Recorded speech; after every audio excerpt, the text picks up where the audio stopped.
Bibliophiles of the internet, today I'm here to tell you about some book series that are concluding in 2023. I'm not the best about keeping up with series, in case you haven't noticed. Super good at starting them, not super consistent about following through. But I've also noticed that personally I tend to get through series better when I take them on all at once or in a shorter period of time, which you can only do once all the books are out. So I thought I would go through my shelves and find some series I've started and would recommend that are finishing up this year. That way, if you've been waiting to start them, if you've been wanting to time it so you can marathon through all the books at once, you can do that. Take this as your sign from the universe. First up, of course, I have to talk about the conclusion to the Radiant Emperor duology, which began with She Who Became the Sun and will continue with He Who Drowned the World, which comes out on August 22nd. This is a genre blend of queer historical fantasy. It's this sprawling political epic set in China during the 1300s when China was under control of the Mongols. It follows a non-binary warrior monk who starts off as a nameless character watching powerlessly as her family dies. She then decides to take up her dead brother's name, disguise herself as him, and also forcefully assume his prophesied legacy of greatness. She joins a monastery to escape famine and death, and when the monastery is destroyed by the Mongols, she finds herself drawn into the war and becomes one of the leaders of the rebellion, unlocking tremendous power in both a political and magical sense that she never knew she had. I am so fucking excited for this conclusion. She Who Became the Sun is one of my absolute favorite books. It rocked me to my core in the way it explores fearless reclamation of agency, the forging of one's own destiny, and how living differently is a superpower, not a weakness. It's deliciously queer, it's an absolute desecration of gender as a construct, plus it just has everything you want from an epic story like this. There's action, magic, political and social drama, desperate bids for power, gloriously fallible characters. It is just next level fantastic. Personally, I'm hoping to reread the first book before the second book comes out just so I can be fully prepared, or as prepared as you can possibly be for a book that you know is going to tear your soul from your body. So if you would also like to be destroyed, now is definitely a good time to get on this. Next, I want to talk about a duology that's already concluded, so it's available to fully enjoy as of right now in 2023, and that is the Great Cities duology, which began with The City We Became and concluded with The World We Make. Before anyone comments this, technically this came out in November 2022, but as we all know, the end of the year is a period of time that is very, very fake, and so a lot of people might have missed this. And when I say a lot of people, I mean myself. This is such a cool contemporary sci-fi story about a version of Earth where all the great cities of the world actually have souls, and every generation or so there are people living in those cities who are born as the city's avatars, meaning that they're imbued with power so they might defend that city from evil forces. So this story is set in New York City, which is being invaded and attacked by these very strange forces, and the initial attack on the city has awakened its avatars, these 5 different strangers from the city's 5 boroughs. It's about them discovering their magic and their connection to each other as they desperately try to defend the city from these forces waging war against it. Let's just start with a basic fact. Everything N.K. Jemisin writes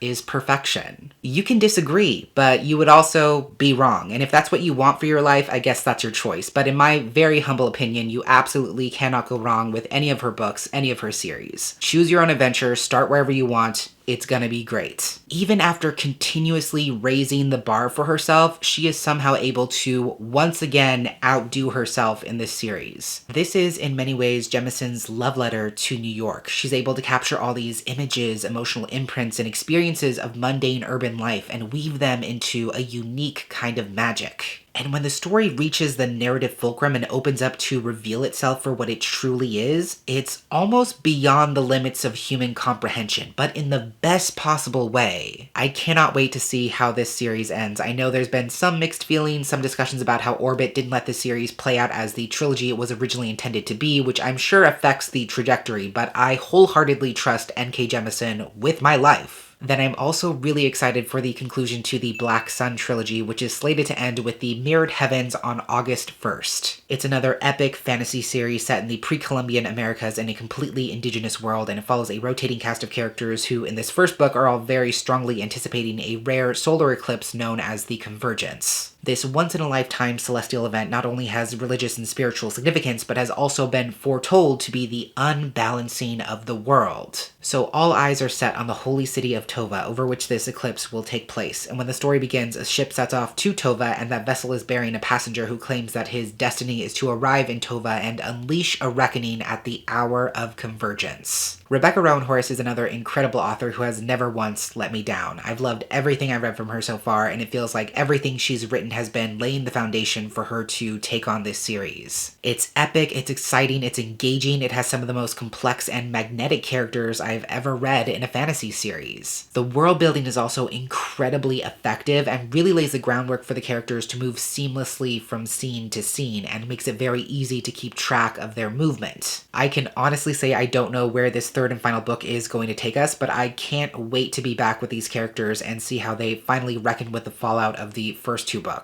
Then we have the Iron Widow duology by Xiranjie Zhao, which is set to conclude with Heavenly Tyrant on August 29th. There's no concise way to sum up this story without doing the premise a grave injustice, so you're just gonna have to stick with me on this. Iron Widow is a futuristic sci-fi reimagining of China's first and only female emperor, but if she happened to pilot mechas. Basically, there are alien mechas that have invaded the Earth, and to fend them off, humankind has developed their own mechas known as chrysalises, which require the combined chi of two pilots in order to work. The way the system is set up, men are meant to be the main pilots, and they require female concubine pilots who are basically human batteries whose lives are slowly drained to power the mechas, thus ensuring that they will die in the process. It's gotten to the point where the military is offering a significant stipend to any families who offer up their daughters in this service. I believe that's what happened to our main character, Zetian's sister, and so she volunteers herself as a concubine pilot with the singular goal of hijacking this system and assassinating the responsible pilot to finally exact her revenge. Listen, I know we all love to use the term fast-paced, but if you look up fast-paced in the dictionary, there should just be a picture of this book. It is a textbook example of keeping up a ruthless, breakneck pace where you are just holding on for dear life. There is not a single moment to catch your breath in this story, and I mean that in the best possible way. So much is happening, there's so much action, so much intrigue, so much to explore with this futuristic landscape and tech. The entire story can turn at a moment's notice within a few sentences. Where you start and where you end the story is completely different, night and day, and the scope of the story blows wide open into something you could never anticipate. The ending left me reeling and wondering how Jiran is going to pull off what's sure to be an epic finale that pulls no punches. I have to say I would need to revisit the first book before diving into the second one, so I'm not sure if I'm going to get to it right away when it releases, but I do know that it's going to be an absolutely wild experience once I do get a chance. Lastly, I wanted to mention a series I haven't actually read myself, but I know is quite beloved. So apparently this year, the Locked Tomb series, which began with Gideon the Ninth, is going to conclude with Alecto the Ninth on October 10th.